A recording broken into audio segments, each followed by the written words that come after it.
कांग्रेस की मांग ये है कि लोकसभा में जो परफॉर्मेंस इतना अच्छा रहा, इसी की वजह से जो सीट शेयरिंग का है, इस बार उन्हें 100 के आसपास सीट मिलनी चाहिए। वहीं उद्धव शिवसेना गुट का मानना है कि लोकसभा हर जगह उनकी जो है परफॉर्मेंस अच्छी थी। एक बड़े भाई की भूमिका खुद की मानते हुए हमेशा सीटों की मांग ज्यादा की है विवेक।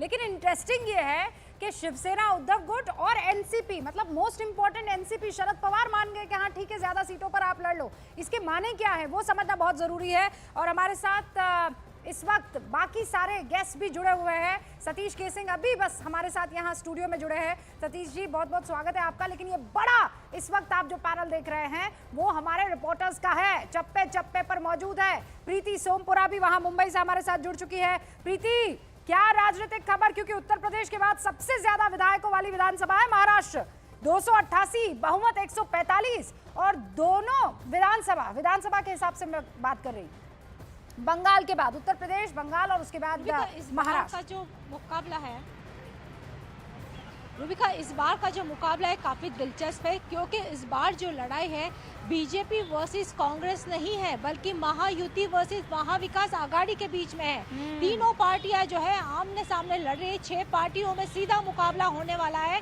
वहीं दूसरी ओर अगर महाराष्ट्र की राजनीति की बात करें तो यहाँ इसके अलावा भी कई सारी क्षेत्रीय राजनीतिक पार्टियां हैं। जैसे कि बात करें कोकण के रायगढ़ में, तो उस इलाके में शेतकरी कामगार पक्ष जो है वो काफ़ी वहाँ पे उनका काफ़ी कंट्रोल है। वहाँ की 2 सीटें जो है अक्सर वो जीत के आते हैं। वहीं दूसरी ओर अगर बहुजन विकास आघाड़ी की बात करें तो वो भी काफ़ी मुकाबला उनका है, जैसे कि विरार हो गया, पालघर हो गया, उस इलाके में भी उनकी 3 सीटें पक्की है। वहीं दूसरी ओर रवि राणा जो है वो भी अमरावती में जो है काफ़ी उनका दबदबा है, राजकुमार पटेल वहाँ उनका दबदबा है। वहीं दूसरी ओर अगर बात करें तो हम लोग जिस तरीके से छोटी छोटी क्षेत्रीय राजनीतिक पार्टियां भी कई सारी अहम भूमिका निभाती है। MIM भी जो है इस बार तो जैसे आप कह रही है ना कि महायुति और महाविकास आघाड़ी, इन दोनों के बीच में पार्टियां टूट चुकी है।